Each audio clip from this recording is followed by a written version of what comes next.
ফেরাউন মূলত তার নাম না, ফেরাউন মূলত তার নাম না। মিশরের তৎকালীন একটা প্রথা ছিল যে মিশরের বাদশাহ যে হবে তার নাম ফেরাউন, কিন্তু তার নাম কি আছে এই নামে মানুষ ডাকত না বা চিনত। তো ফেরাউন আবার মিশরের অধিবাসীও ছিল না। ফেরাউন মিশরে তার জন্ম হয় নাই, সে মিশরে তার অধিবাসী আত্মীয় স্বজন কেউ নাই, কিন্তু সে মিশরের প্রধানমন্ত্রী, মিশরের বাদশাহ হয়ে গেল। কিভাবে হয়ে গেল? ফেরাউন ছিল ইস্পাহান এলাকায় তার বসতি, মিশর থেকে অনেক দূরের রাস্তা। ফেরাউনের নাম ছিল অলিদ। কি ছিল? অলিদ। কিন্তু যখন ফেরাউন মিশরের বাদশাহ হয়ে গেল তখন তার নাম ফেরাউন হয়ে গেল, কারণ সেখানে তৎকালীন নিয়ম অনুসারে মিশরের বাদশাহ হইলেই তার নাম কি ফেরাউন। তো ইস্পাহান এলাকায় ফেরাউনের জন্ম। ফেরাউন এমন একটা অবস্থা হলো, সে অধিক ঋণগ্রস্ত হয়ে গেল। সে অনেক ঋণগ্রস্ত হয়ে গেছে। ইস্পাহান এলাকায় যেই দিকে হাঁটে মানুষ তার ঋণের লাগে ধরে, চাপ দেয় যে আমার ঋণ দাও, আমার টাকা দাও। তো কিছু কিছু মানুষ আছে না, ঋণের ভয়ে এক এলাকা চাইলে অন্য এলাকায় চলে যায়। ফেরাউনও ভাবলো যে আমার তো আর রক্ষা নাই, অনেক টাকা ঋণ করে ফেলছি, এখন আমি কি করব। সে বেশি টাকা ইনকাম করার জন্য মিশরের উদ্দেশ্যে বের হলো। ফেরাউন মিশরের উদ্দেশ্যে যখন বের হয়েছে, প্রতিমধ্যে তার এক বন্ধুর সাথে দেখা। বন্ধুর নাম হলো হামান। বন্ধুর নাম কি? হামান। ফেরাউনকে ডাক দিয়ে বলতেছে, বন্ধু কোথায় যাচ্ছ? বিলে বেশি টাকা ইনকামের জন্য আমি মিশর চলে যাচ্ছি। হামান বলতেছে, তো তোমার সাথে আমারে হলো, আমরা দুইজন একসাথে যাই, সেখানে গিয়ে আমরা রুজি রোজগার করব।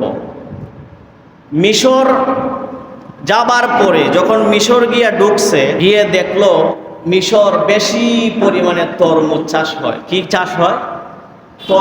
তরমুজের চাষ হয়। সে দেখলো যে মিশর যে তরমুজ বিক্রি হয়, সেই তরমুজটা একবারে স্বল্প মূল্যে, আর সেই তরমুজ যখন শহরে বিক্রি হয় তখন অনেক টাকায় বিক্রি হয়। তো মিশরে গিয়া সে ভাবলো যে এটা লাভজনক ব্যবসা, যদি আমি তরমুজের ব্যবসা করতে পারি তাহলে সেটাই তরমুজরে আমি শহরে গিয়ে বিক্রি করব, অনেক টাকা ইনকাম করব। সে তরমুজের চাষ শুরু করলো মিশরে গিয়া। তো সে তরমুজ ভালো চাষ হয়েছে, ভালো পরিমাণে ফসল হয়েছে। সে শহরের দিকে রওনা হয়ে গেছে, বিক্রি করবে তরমুজ নিয়ে। রাস্তায় দিয়ে যাচ্ছে, আর জায়গায় জায়গায় ট্যাক্স দিতে হচ্ছে, জায়গায় জায়গায় ট্যাক্স দিতে হয়েছে। তখন মিশরের কোনো আইন কানুন শৃঙ্খলা, প্রশাসনিক আইন কানুন বা শৃঙ্খলা কোনো কঠিন ছিল না, একবারে সহজ। যে যেরকম পারে নিয়ম একটা করে ফেলতো, যে রকম পারে ট্যাক্স ধরে ফেলতো, যে রকম পারে একজন আরেকজনের কাছ থেকে জোরপূর্বকভাবে ট্যাক্স নিয়ে যায়। ফেরাউন ভাবলো যে জায়গায় জায়গায় ট্যাক্স দিতে দিতে শহরে যাইতে তার কাছে মাত্র একটা তরমুজ রয়েছে, সব জায়গায় ট্যাক্স দিয়ে দিছে তরমুজ।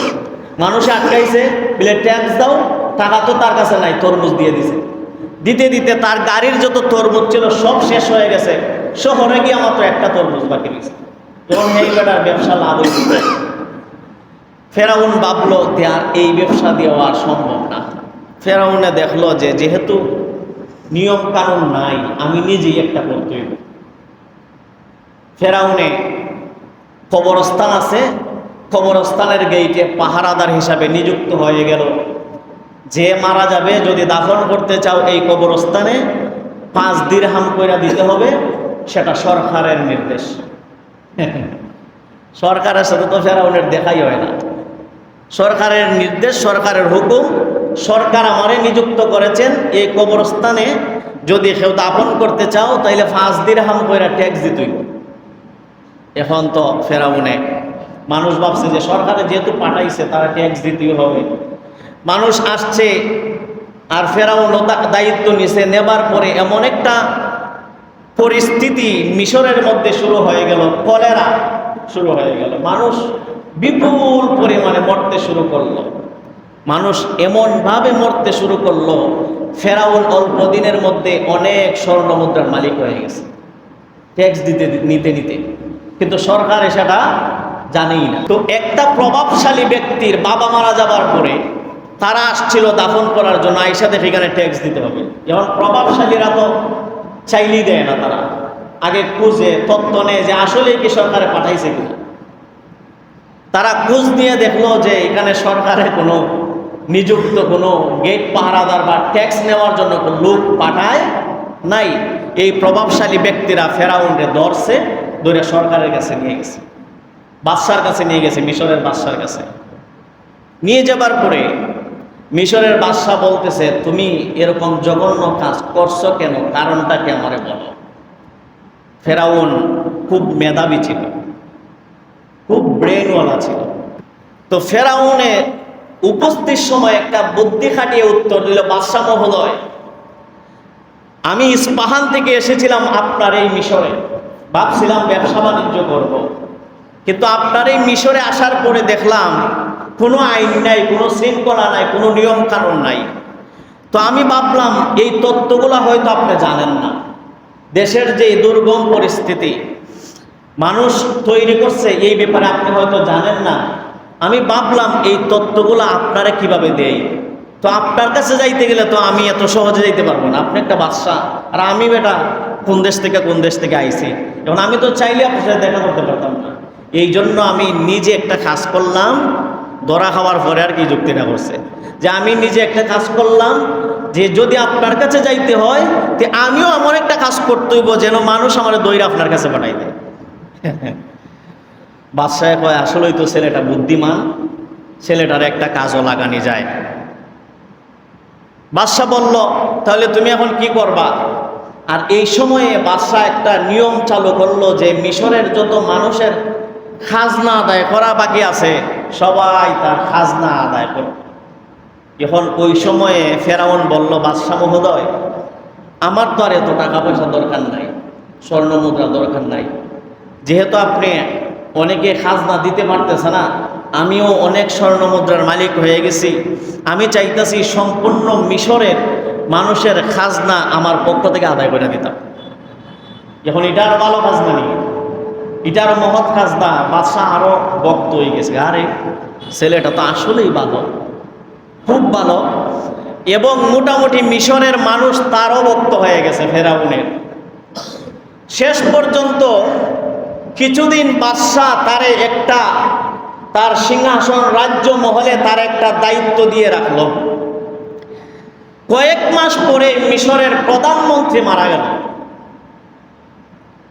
প্রধানমন্ত্রী মারা যাবার পরে নির্বাচন দিল, সেই নির্বাচনে প্রার্থী হলো এই ফেরাউন। মিশরের কিছু মানুষ তারে যুক্তি দিছে, তুমি দাঁড়াও। এখন যেমন মানুষে তারে পরামর্শ দিছে তুমি দাঁড়াও, তেমন সে বিপুল পরিমাণে মানুষের সমর্থন পেয়ে, কারণ হলো মানুষ মনে করছে যে এই ব্যক্তি কোনো দায়িত্ব থাকা অবস্থায়ও তার নিজের সমগ্র সম্পত্তি আমাদের খাজনা আদায় করে দিছে, তারা যদি প্রধানমন্ত্রী বানায় তাহলে আমাদের আর কাজ করে খাওয়া লাগতো না। তারা প্রধানমন্ত্রী বানায়া দিল। প্রধানমন্ত্রী হয়ে চলছে, সে দায়িত্ব পালন করতেছে, স্বাভাবিকভাবেই চলতেছে। আবার কিছুদিনের মধ্যে মারা গেল মিশরের বাদশাহ। ইতিহাস, মিশরের বাদশাহ মারা যাবার পরে তার বন্ধু হামানকে ডাক দিল, বন্ধু তোমার প্রয়োজন, তুমি এখন আসো আমার কাছে। তার বন্ধু হামান যাবার পরে বলল, কি হলো বলে, আমি তো মন্ত্রী হয়েছিলাম, এখন মিশরের বাদশাহ কে হবে। হামান যুক্তি দিল, আরে পাগল, তুমি নিজে বাদশাহ হয়ে যাও, আর একজনকে তোমার নিজে থেকে মন্ত্রী বানায় নাও। মিশরের মানুষও সেটা সিদ্ধান্ত দিল যে ফেরাউন, হে ওয়ালিদ, তোমার যেটা ভালো মনে হয় এবং তুমি যদি মিশরের বাদশাহ হতে পারো আমাদের জন্য ভালো হয়। সে মানুষের সাপোর্ট পেয়ে এক কথায় সে বাদশাহ হয়ে গেল, আর মন্ত্রী হয়ে গেল তার বন্ধু হামান। এই হলো ইতিহাস।